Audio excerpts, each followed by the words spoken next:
if you're new to dance, we have some tutorials and lessons that are free you can watch, and they help you with some moves. There's a lot of moves you can learn just from videos. It's pretty good to mimic, and it's a good start. You don't have to spend any money. You can just watch some videos and get kind of the idea. But a lot of dancers think that's, at least when they start dancing, like, oh, that's all they need.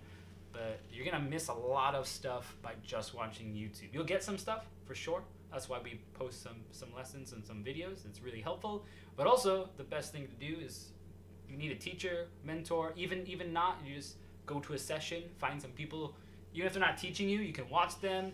You can kind of, it's much better to see people dancing for real and not through YouTube. It's a very different experience. You'll get to see how their flow, how their character is, their musicality. There's a lot of intricate, detailed stuff that separates someone that looks like an average dancer, that looks like he's a really good dancer. And you don't even know why, but you know, we've been doing this for a long time, and there's these little things that you can't really teach people online. You know, you can give them tips and stuff, but there's a lot of things that are missing. Do you have anything that you feel is missing from YouTube? Oh, that's a lot.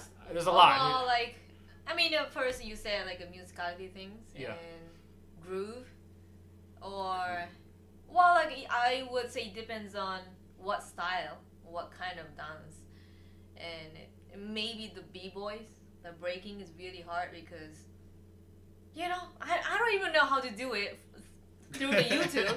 I am a dancer, but I don't know. But I think the other style is the same. Like even hip hop, it looks easy.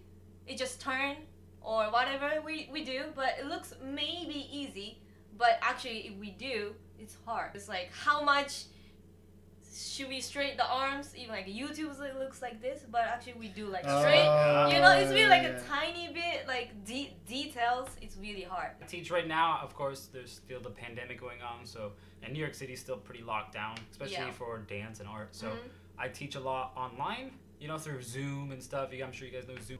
It's, you know, I can still teach some stuff, but a lot of it, it's like it's hard to tell with the camera angle. Like, exactly. Are you 1 inch apart of your feet, or are you 10? I mean, we don't have to decide it, but if you want to look good, probably if it's know. And especially some certain techniques, especially when they're more complicated, that distance. Like if you're doing a handstand, you want to be here. You don't want to be here or here. You know, it's like, but you can't really tell online, so it becomes. So you might do something like, I don't know how to do it or feel bad, but it's the tiniest details that it's like doing a push-up like this instead of here.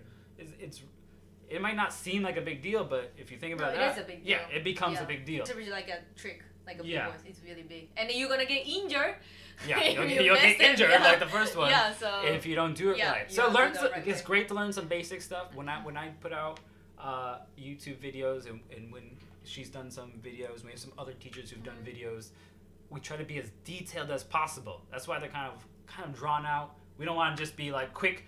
Oh, just do this and do this and do this, and it's like you wanna. It's hard to mimic something and be correct. I'm trying to give you the detail and why something looks like that.